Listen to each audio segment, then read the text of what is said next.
Erev Tov Eilat. Good morning, Minneapolis. Privyet in Palm Beach. My name's Wayne Firestone, and I'm the Executive Director of the America-Israel Friendship League. I'm here in the Washington, D.C. area on a Sunday, and headline is, we made it to the end of 2020. This has been a ridiculously difficult and challenging year with tremendous stress. We started this journey together, many of us back in March, doing these live webinars, not exactly knowing where this is going, opening up our homes, opening up ourselves to the fears and anxieties of this year. And we made it to the end. We created a series called Friends and Deeds at American Israel Friendship League to interact with one another, to build a community across the ocean, to be vulnerable with one another, and dare I say, to even hope together that something would emerge. And today, here we are on the precipice of 2021 with a vision of hope. I am so delighted today to bring a tremendous gift, a gift of universality, of art, of humanity, of nature. It's a gift from the Vertigo Dance Company in Israel, who I first saw perform in Jerusalem over a decade ago. And now we will bring to you in your homes at a moment when you need hope, at a moment when Israel needs hope, just hours earlier going into quarantine once again. This has been a challenging year. There will continue to be challenges, but who better than the artists around us? Who better than the creators to give us visions of hope, to make it concrete, and to literally lift us out of our sofas and our chairs and our seats, to make us move, to make us feel this moment of humanity and the importance of us all finding a way to come together. So this is our program. It's our gift to you. I want to bring greetings from many people from around the world, but we're going to start with a special greeting from perhaps the most iconic choreographer, director, and dancer, maybe the preeminent male dancer of the 1970s and 80s in my childhood and growing up. Ladies and gentlemen, bringing greetings, especially to the Vertigo Dance Company, it's my honor to present Mikhail Baryshnikov.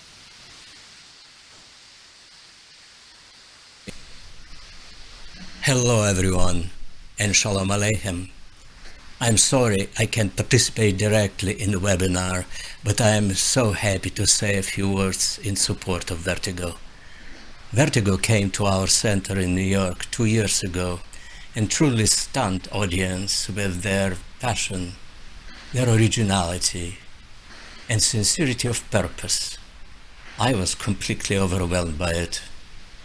Now, in these strange and difficult times, I believe we need the uplifting effect of the arts more than ever. Vertigo is a perfect ambassador for this message, and I look forward to welcoming the company back to New York with open arms and open theaters. Until then, Noah, Adi, Rachel, and all the dancers keep creating and giving us all hope. Stay well, everyone, and many good wishes from all of us at BAC.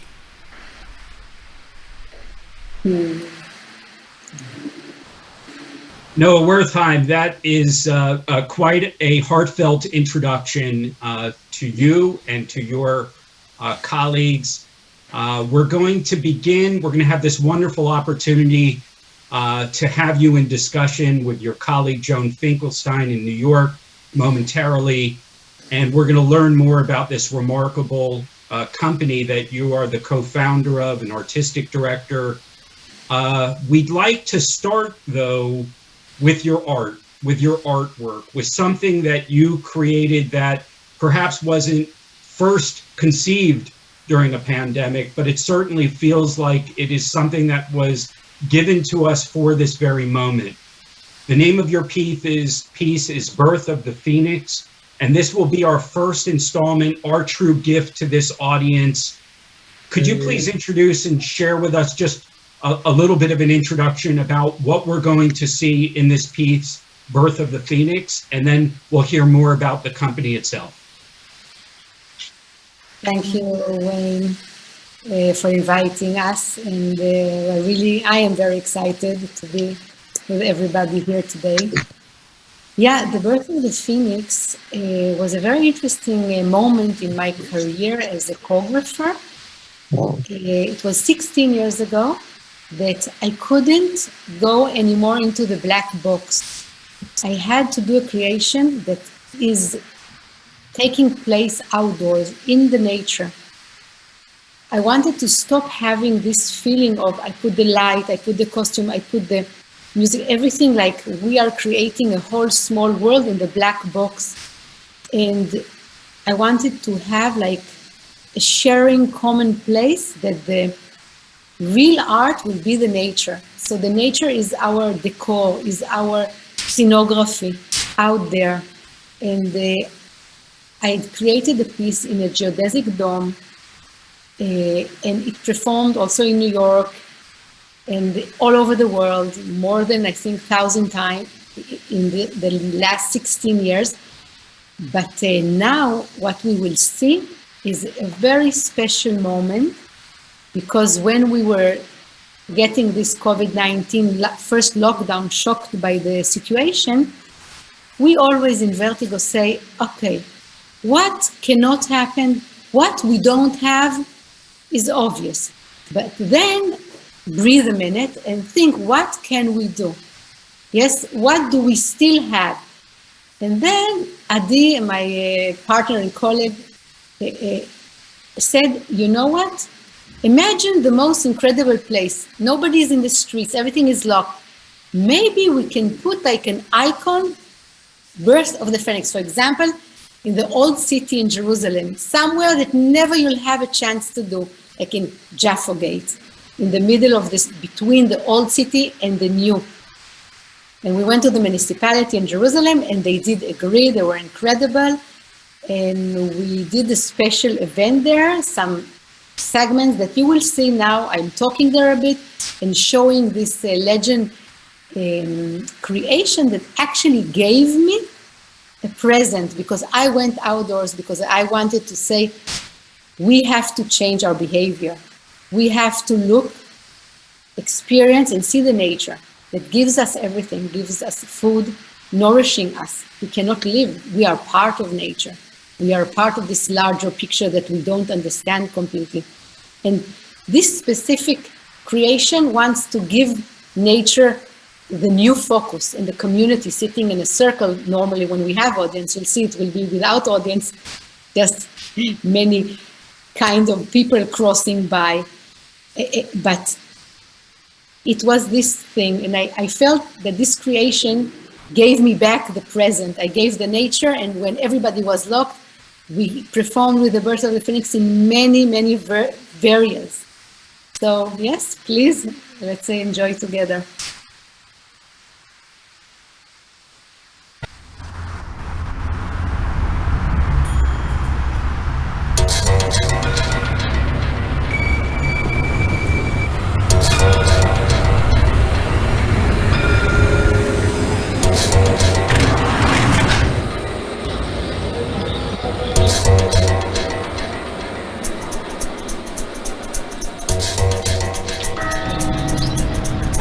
אנחנו מקימים היום את הפניקס כאן, בליבה של ירושלים המופלאה הזו והמורכבת.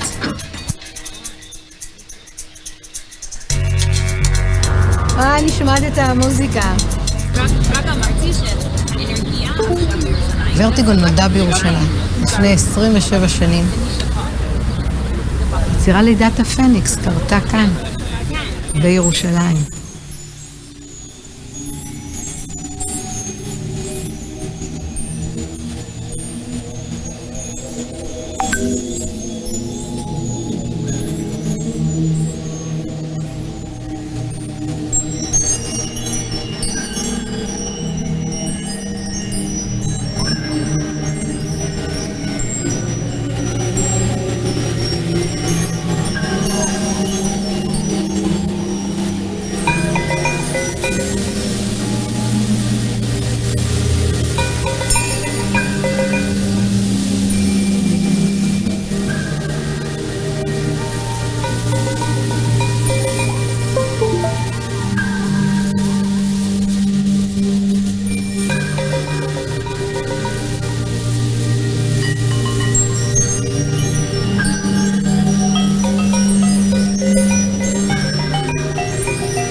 לידת הפניקס היא יצירה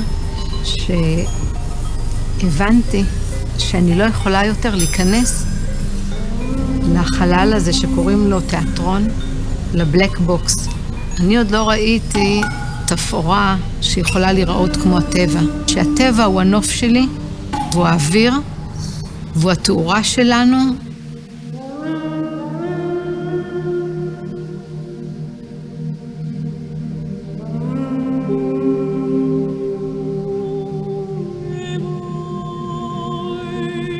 אין היררכיה, אין אתם כאן ואני פה.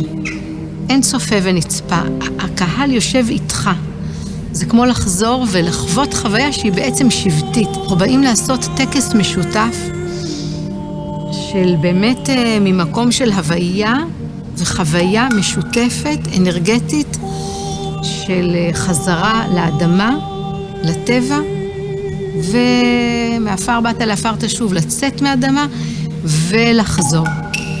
ממש כמו עוף החול, שבעצם יצרה איזה מין עולם של כיליון, שריפה. כל 500 שנה עוף החול הולכת לה למדבר, מתקלה, שורפת את עצמה ונבראת מחדש מהאפר.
אני מודה לעיר ירושלים שנתנה לנו את היום הזה, ממש בפתח של היציאה מהקורונה.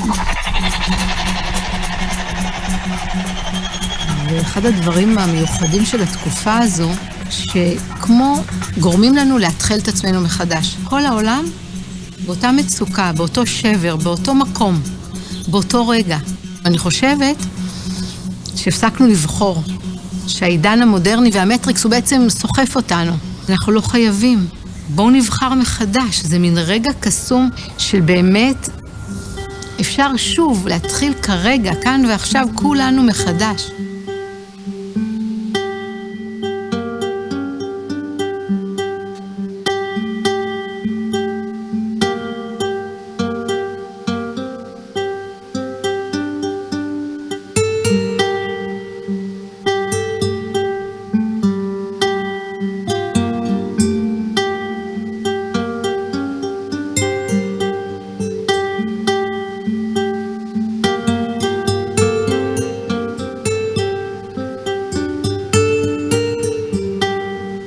אחד הדברים שלידת הפניקס לימדה אותנו זה אקולוגיה פנימית ואקולוגיה אישית.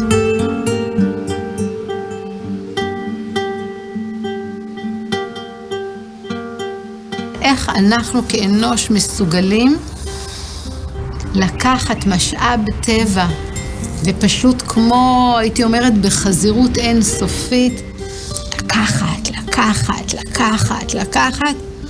הכל בשביל זה.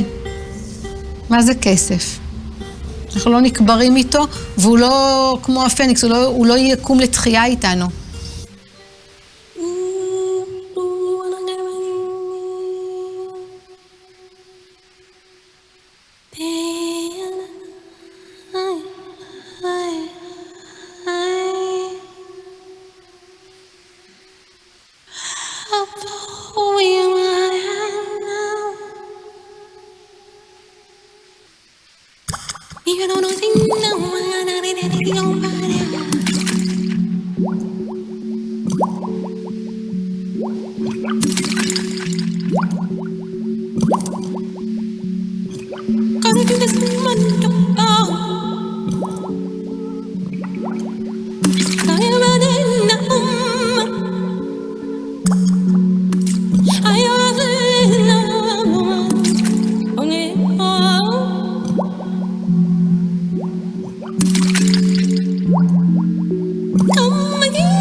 היצירה הזו נולדה, הקימו את הכיפה. ופירקו אותה והיא נעלמה. היא לא השאירה שום טביעת אצבע. היא נולדה ומתה במעגליות אינסופית. והתחושה הזו של האינסוף ולא לפגוע, יצירה סביב חברה, סביב אחדותיות, אותי היום מעניינת יותר מכל דבר.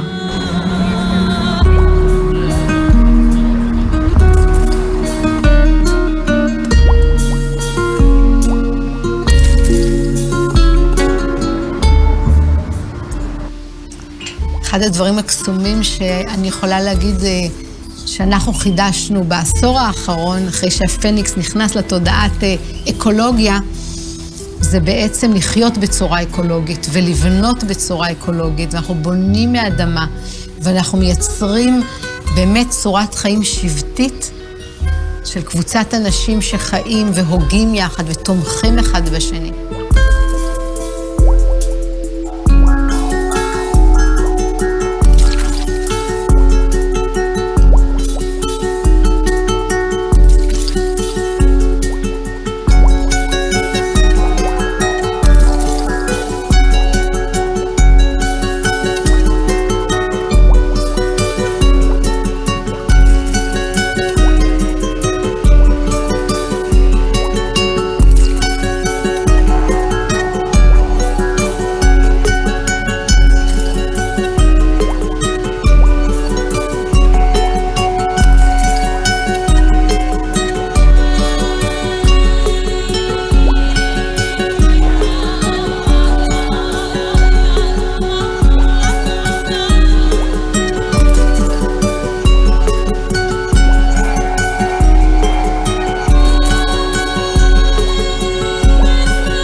הגיע הזמן שכל האנוש יתכנס ויעשה איזשהו איזון. זה התכנסות פנימה, לנשום, לתת רגע את הזמן הזה שהרווחנו, וכן לעשות עבודה. אבל חייבת לעשות עבודה של התבוננות. התבוננות על המעשים, על התנועות שלנו, על הבחירות שלנו, ובכלל בדיקה מי אנחנו והרצונות שלנו ממקום חדש.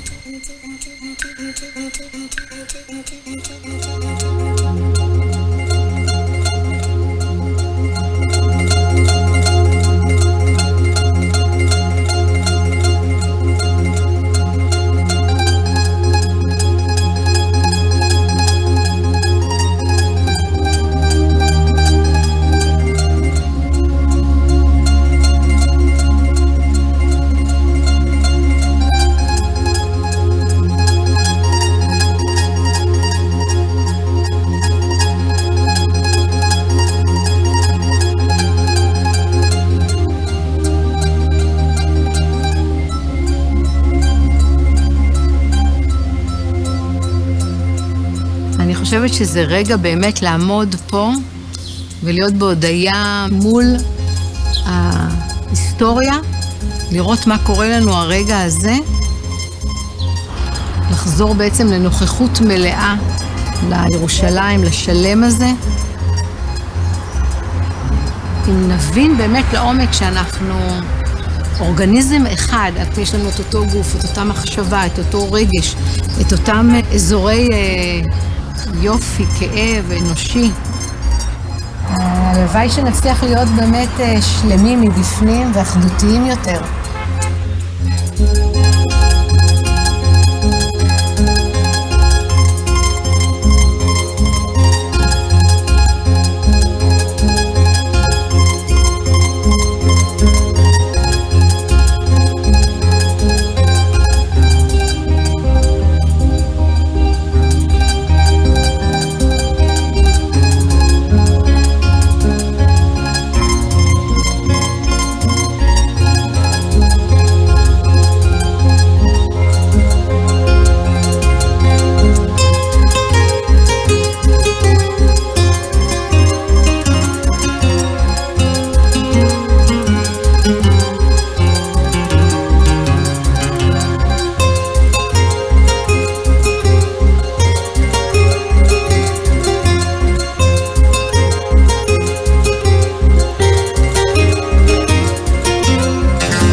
Touched my heart. You have touched all of our hearts today. I've watched this several times in preparation, and each time I see something different and it's more powerful.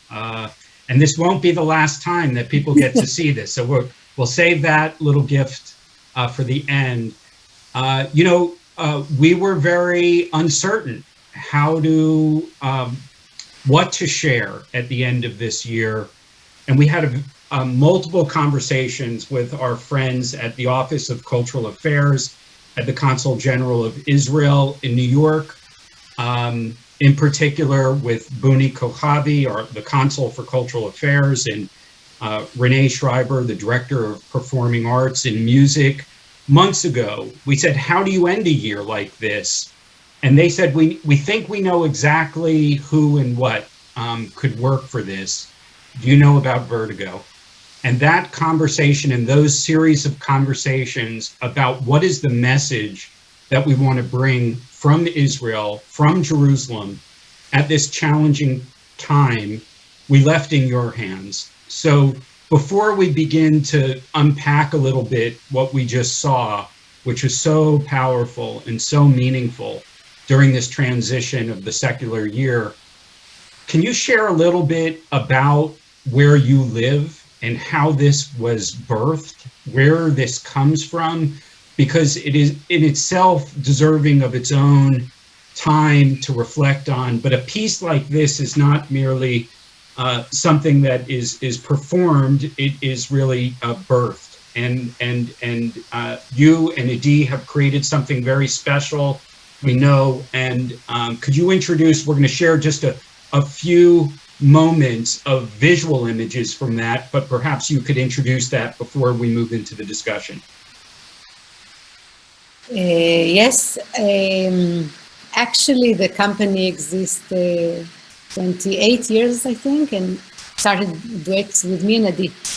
But 12 years ago, we created the Eco Art Village, and the birth of the Phoenix was like the motivation. Like suddenly I had this acknowledging the human being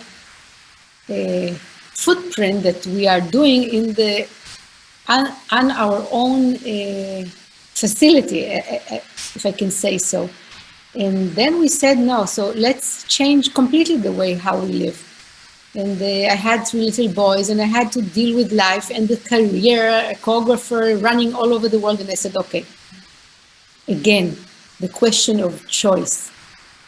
We choose every single moment. Our thoughts come through. We can stop them. We can say, thank you. I can be positive. I can be negative. And a real choice is made out of something you say, okay, I can take a babysitter. I can be every day nervous because I was stuck in the traffic and all of this. Or, no, I want to continue my career. Okay, so I have a very special story. We are 4 sisters and husband. We came to a kibbutz, Netiv Lamed Hey, in the Ela Valley, in the middle of Israel, in the center of the country, where David and Goliath were fighting. What is new with human beings? Yeah, we came to solve this problem that we have. And we found a place and we said, let's do from chicken coops, our studios, and we changed the way how we lived. So it's like gradually happened, and already 12 years we're living here, building with our hands from adobe. Everything is ecological, water systems and everything. And we can watch a small short video of the village. So I welcome you. It's beautiful. Everybody's in your home. And I feel like I'm with many beautiful people. And come to the village, jump in.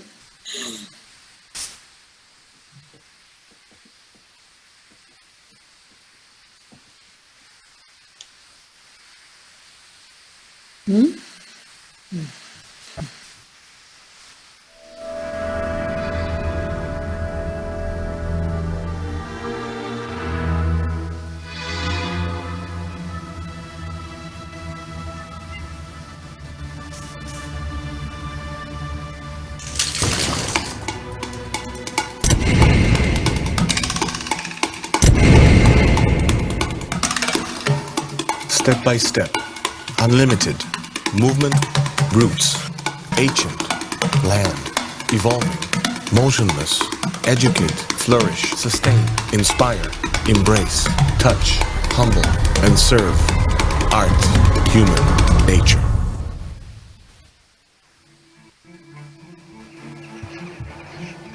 Three years ago, we decided to leave the normal way we were living in, to come together. I didn't want only to talk about a way of living in the arts, lecturing, doing art. I felt I want to really change the way of living. And we created Vertigo Eco Art Village. In the heart of Israel, a stone's throw from where King David struck Goliath, the Vertigo Eco Village bustles creatively year-round. The village is a natural extension of the Vertigo Dance Company's versatile artistic, social, and environmental projects for the past 18 years. Having transformed a deserted chicken coop into a vibrant educational and artistic center, the globally unique village prompts social and environmental change by means of cultural and artistic expression.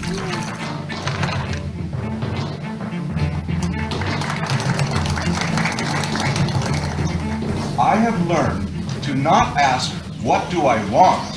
Instead, I ask, what do I have? At the village, Vertigo currently operates several interrelated and evolving initiatives, all of which reflect the same force and commitment that put the troupe in motion in order to realize its ultimate vision. From outreach performances and workshops for diverse communities, to the eco-spiritual pluralistic Beit Midrash, Art of the Origins, an interdisciplinary performing arts center for Torah study, creativity, and therapy. And from state-of-the-art dance company rehearsals to practical ecology workshops and the development of green technologies. Vertigo seeks to renovate the 7 inactive industrial structures in its immediate vicinity, transforming them into a lively green zone of environmentally and socially aware pioneering hubs, including the Adama Earth Building School and Facility, dedicated to the use of renewable local materials and ancient building techniques, the Interdisciplinary Artists Residence for local and international artists, designated to foster creativity in an intercultural, collaborative, and vibrant environment, and the Power of Balance for the inclusion and fulfillment of diverse populations, to build a place where people live, create, educate, and come to make a difference. Join the Vertigo Eco-Village, leading a groundbreaking change in Israel's artistic, social, and environmental awareness. Vertigo, art, human, nature.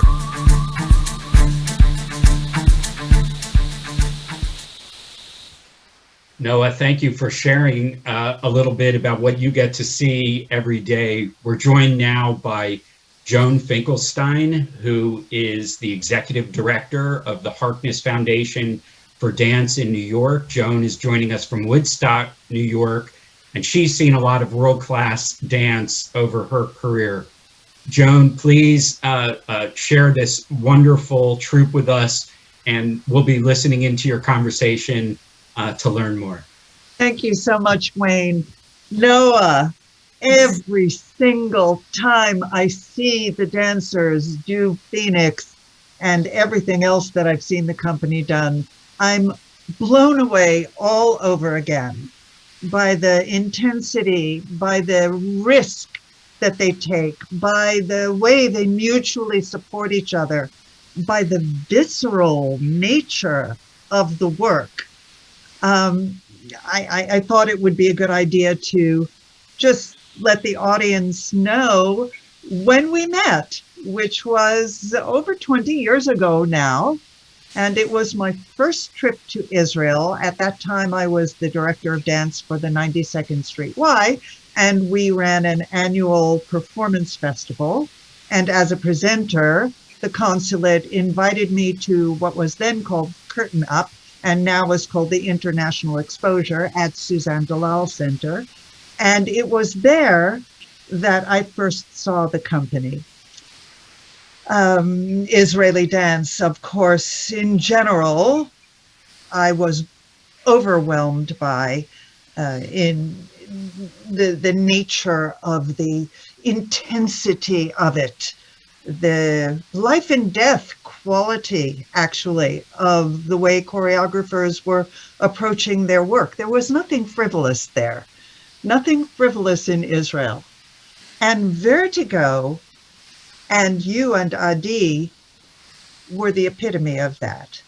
And you took me under your wing. I don't know if you remember, but I spent a day wandering around the old city by myself, and you picked me up that night and took me for a tour of all of Jerusalem, and you showed me what was then your studio in Jerusalem.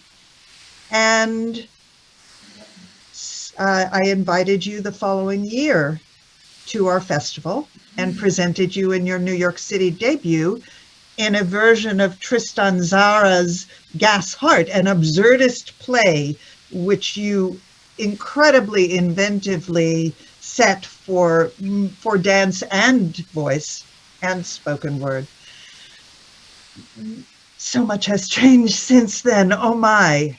I forgot, you know, and you reminded me this trip in Jerusalem, and suddenly it came to me. Wow, I forgot from this evening. Yeah, we Yes. always volunteer to meet the people and to take them wherever they come.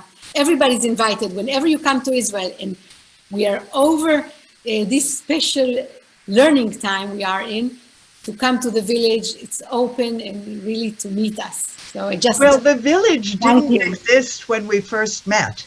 So now I'm wondering, there must have been an incredible internal philosophical shift for you to not only shift your art, but to shift your lives such that you now are living in the Echo Art Village.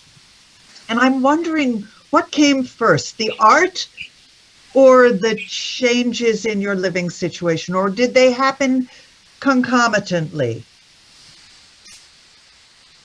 Actually, when I created the Birth of the Phoenix 16 years ago, we still lived in Jerusalem, and till today we have our main studio in Jerusalem in the center of town, in our school.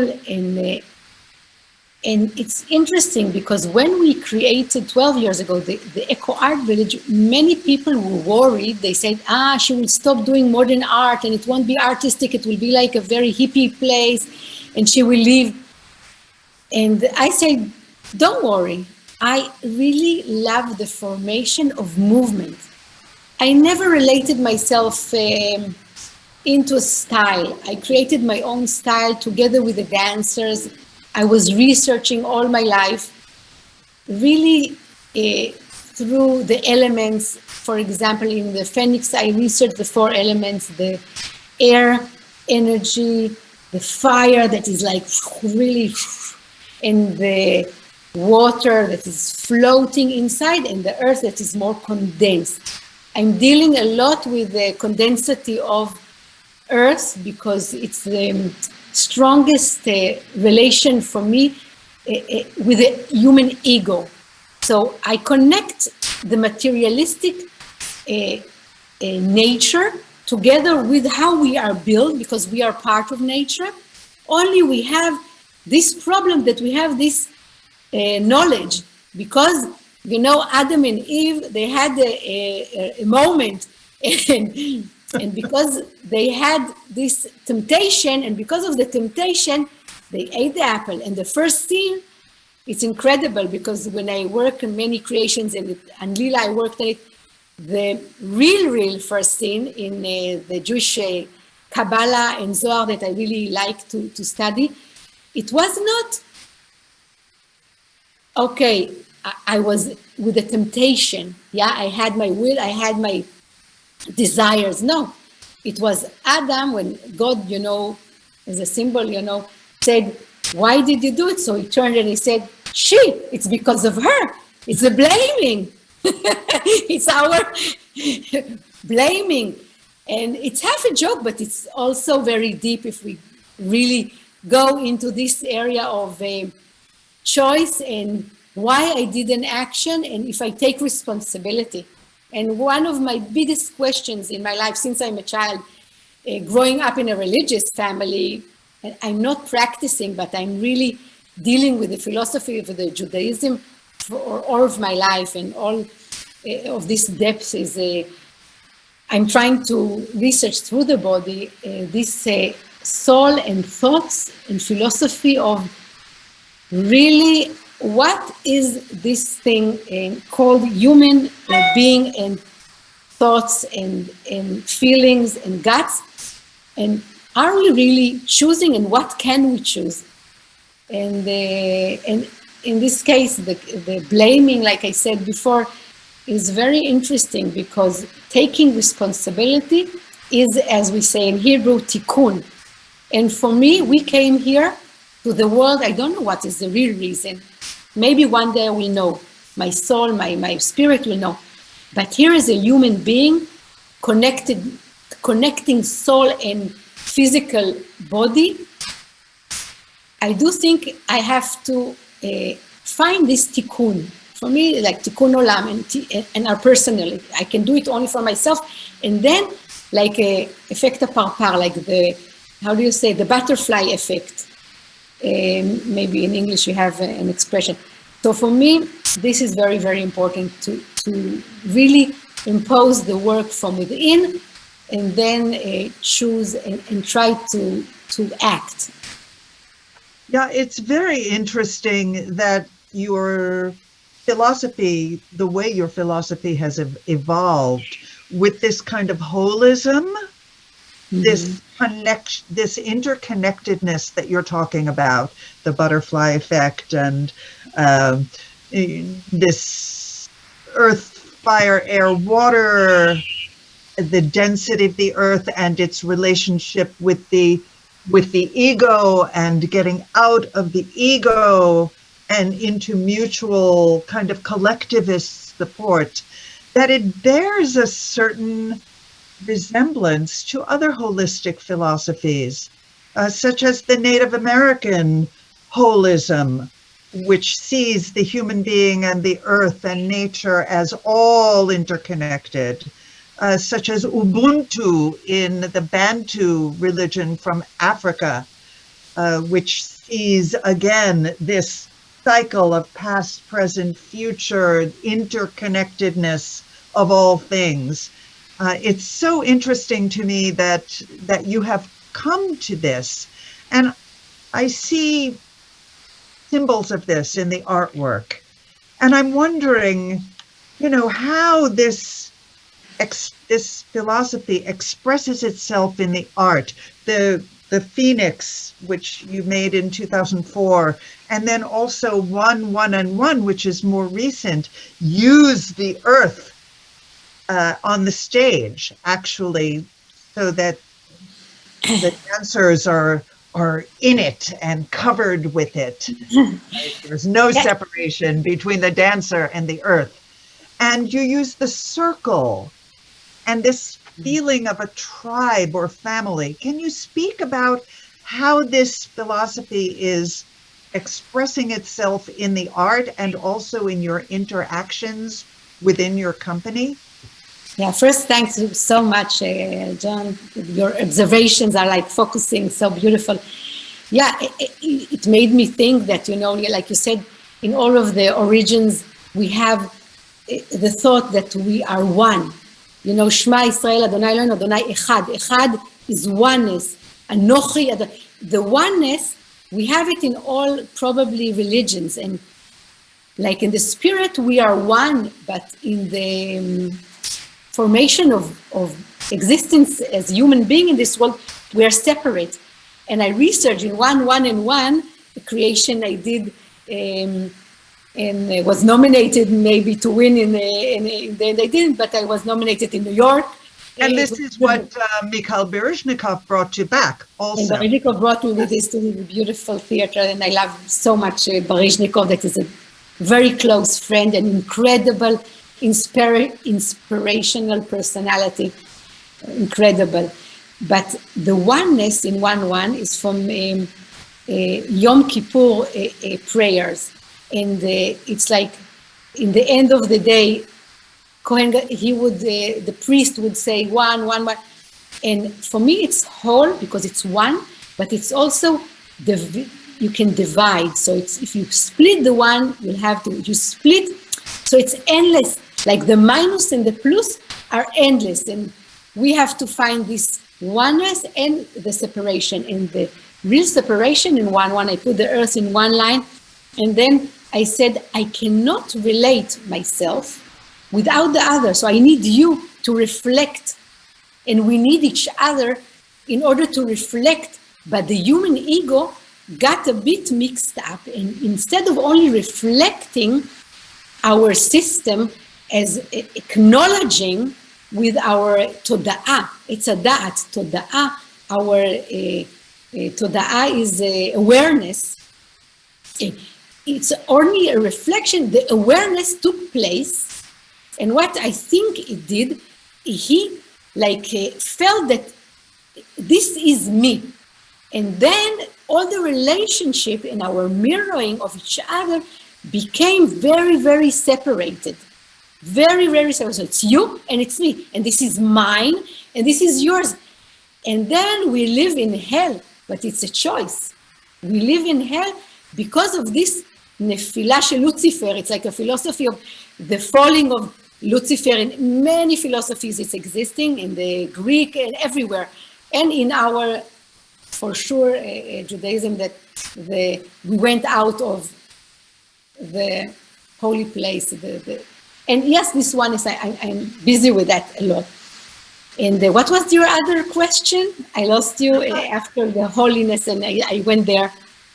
Well, actually, the other question was how this mutual responsibility, we're really talking about responsibility here when you're talking about making choices, that we always have a choice at every moment and we can choose for what we want things to be, what we envision things could be, right? Yeah.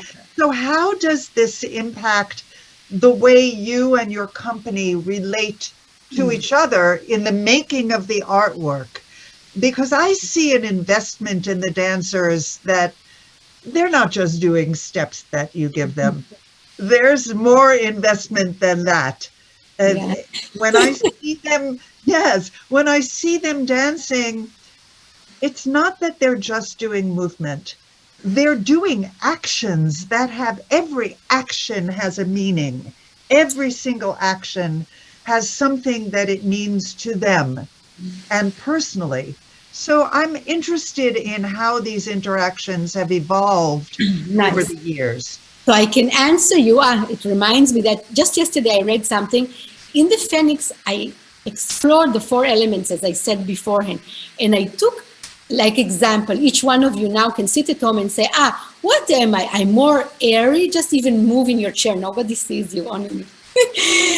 And I move air, or I move more like a liquid water when I dance, or movement when I say, or I'm very condensed and strong and very intense, or I'm fire, so I'm like boom and very like, wow, yes. And I took every dancer and I took their qualities and I gave them the solos and the duets, and we researched the body language with their personal existence. So they are very connected. And it's nice that you asked, because today in the morning, the blonde girl, you say, Shan, that is dancing with me for 10 years, beautiful dancer, she said, no, I'm so sorry. Last week, I was like too much involved with my role, and then I was asking too much question, and I was like a little bit not listening to you because I was so involved. And then I said, I went home and I was very happy that you were like tearing, because I felt you are so involved. For your question, yes, for me, it's not enough to work with the dancers. Okay, do 1, 2, 3, 4, move, be quality, be this. I want them to go through a real journey. If not, I think it's not interesting enough for me. If we talk now, I want us to go to a real journey with ourselves, to ask about choices, like you said. And yes, we choose to move, to live together, the families. And to be honest with you, it's not easy to live with 4 sisters. We work together. My husband, Adishal, is the manager, and he has to work with all the 4. And every time he tells me, if I hear once more the same sentence to one sister, you think the same, you agree together, I will. But I'm coming back now to responsibility. So what you're describing is that you give the problem, you come up with the problem, but each dancer has the responsibility to do his or her own research, internal, real deep research on the problem. And that research is also a physicalized research, yes? And an emotional and an intellectual research, all of that together. So what you are doing then is, by giving the dancers this kind of responsibility, you are uplifting their role as collaborators in the work. Yes. And this brings us to kind of my second big bucket question. You know, last time we spoke, you said something that stuck with me. You said, God is in the small details. That's what you said to me. And when I came to Israel for the first time, and I've been back a number of times since, and everybody who is listening who is not from Israel but went to Israel at some point for the first time knows what I mean when I say it was life-changing, and that it struck me that everything in its way is political. Now, you said to me that you don't consider yourself a political artist. And I am saying that modeling these values that you are modeling in itself is a political statement of sorts. So I'd love for you to respond to that. Yeah, I don't watch a lot of news. I must say I try to live in my own bubble, to create our own lives, our own beliefs, because I feel the media and everything is disturbing. I know what is happening anyway. I go once in a few days or weeks and, I talk with people, I'm here, but I try not to relate to politics because, as I said, the human being, I live in a place that David and Goliath was fighting. I live in a state that we have Arabs and we have religion Orthodox Jews and we have Christians. And for me, it's a path of the human being history. And I like also American, the Indian ideas, and we do sometimes like rituals and we learn from everything. But I don't take the politicians of today to destroy my life and to believe them, because I think it's only a very small dot in time. I look at the human being as a human being process since the first Adam and Eve, rolling into the history. So for me, all of this politics does not exist, but maybe it comes through, for example, with 1-1, I put Earth. Yes, people can say, at the moment, you are conquering as Israelis, or something like that in the politics. But I believe as a Jewish person that was kicked out from Germany, is now Wertheim, my name is Wertheim, is German name, and my parents were kicked out of Germany or Poland, doesn't matter. And I came to this land, I want to share and I want to live here. But I want everybody to live here. And I do believe we can, but it is, with the human being process is so complex. And I did the folk on the earth. So you can say, it's politic. If I do in the middle of 1-1 folklore on the earth, what am I saying? If I say we are conquering, we are good, we are bad, but I think we are in a string in time. And at the moment, maybe a bit we are conquering. We have to be careful and we have to be good to our neighbors, cousins, and everybody. And we have to take care of the land and share it and to do the best we can. In the personal life, for example, I have already 3-4 Arab dancers in my school. And we are doing, for example, a big project for 20 years already with mixed abilities.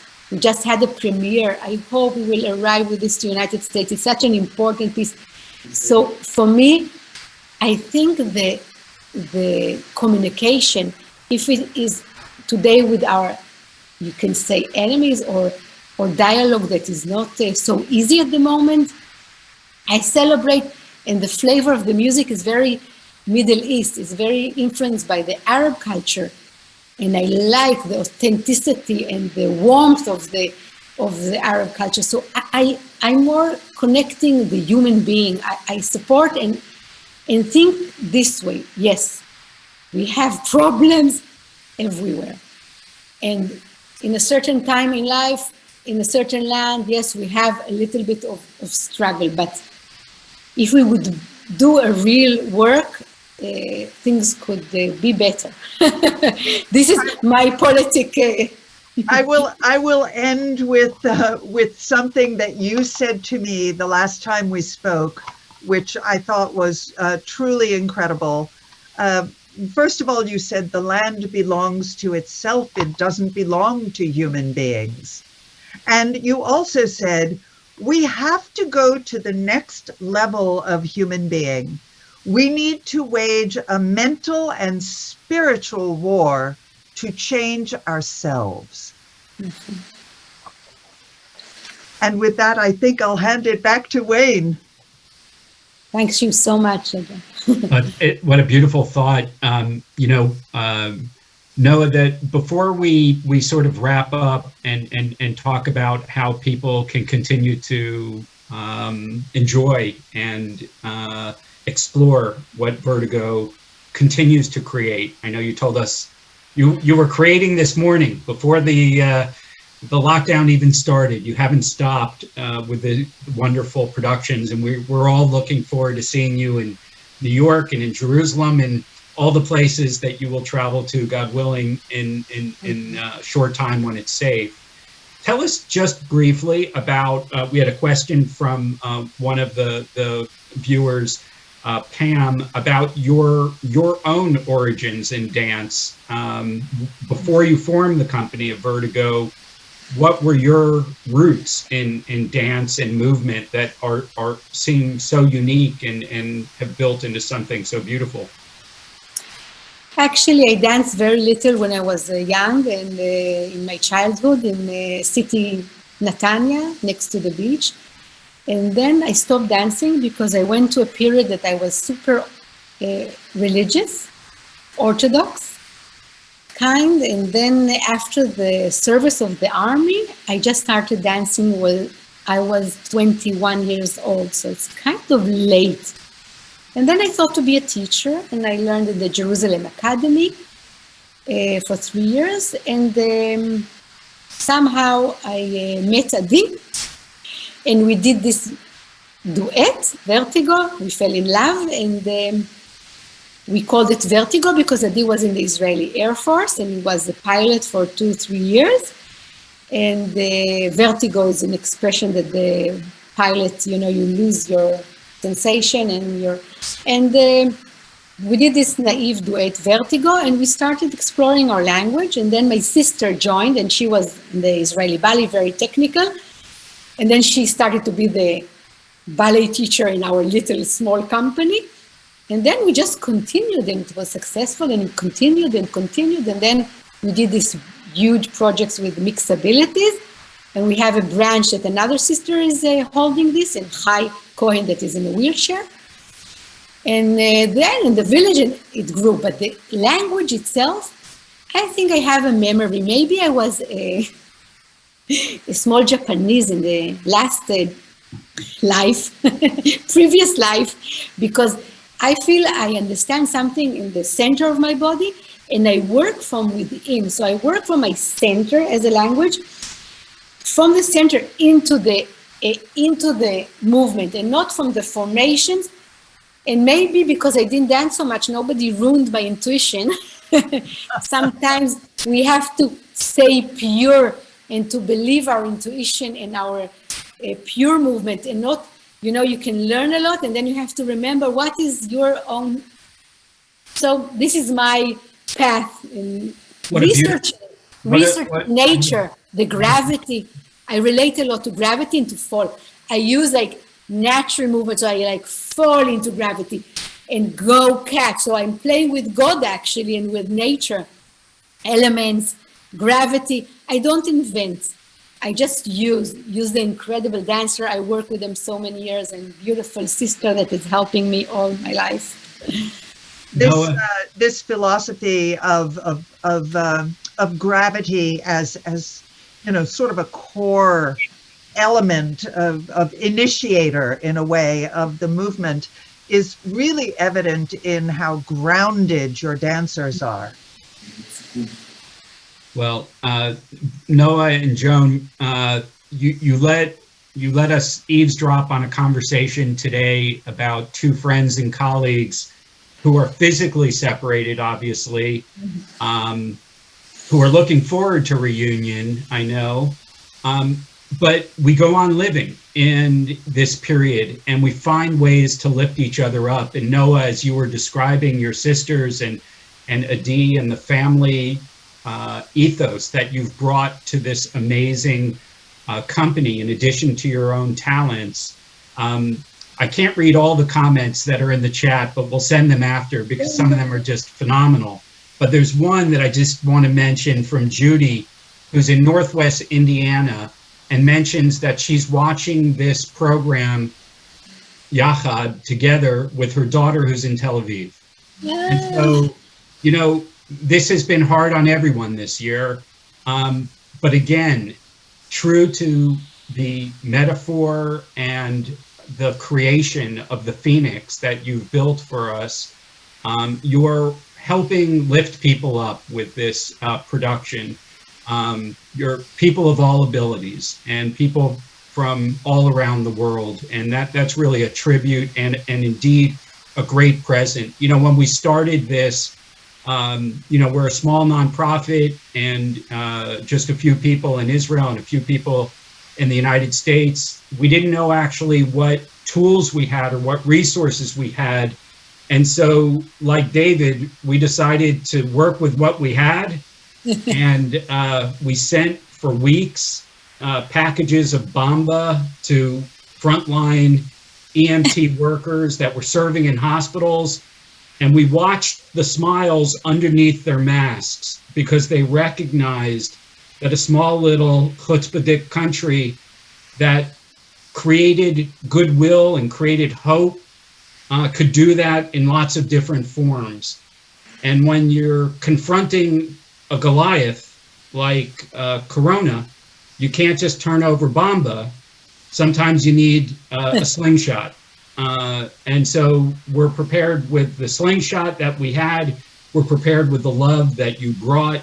And indeed, we're so grateful to the Ministry of Foreign Affairs and our colleagues at all the consulates in New York and around the United States and around the world over this year, who have brought little pieces, little abyssal of hope from so many different corners of Israeli society, from the creators and the innovators and the people who have hope. We know that that's a great contribution. For all of our viewers today, we're going to send you a copy, of course, of the video after so you can enjoy and see the presentation. But this is just one piece of what Vertigo has created. And so I am so excited to share with you that today, opening day of Vertigo's first virtual festival, you can be a junkie. You can binge watch Vertigo from every perspective on every device you have. Surround yourself with devices and watch Vertigo for the next 4 days. We will send you a link, send them some love, send them some extra Hanukkah Delta if you have it left over. They're artists. This has been a tough year to survive as an artist, but you can do something to help. We at the American Israel Friendship League, too, we're a small amutah, a small organization trying to do some good and building friends between the United States and Israel. We're in the final days of our year-end campaign, and we appreciate any and all support that you can give us and to our great subjects of the programs that we've been covering all year.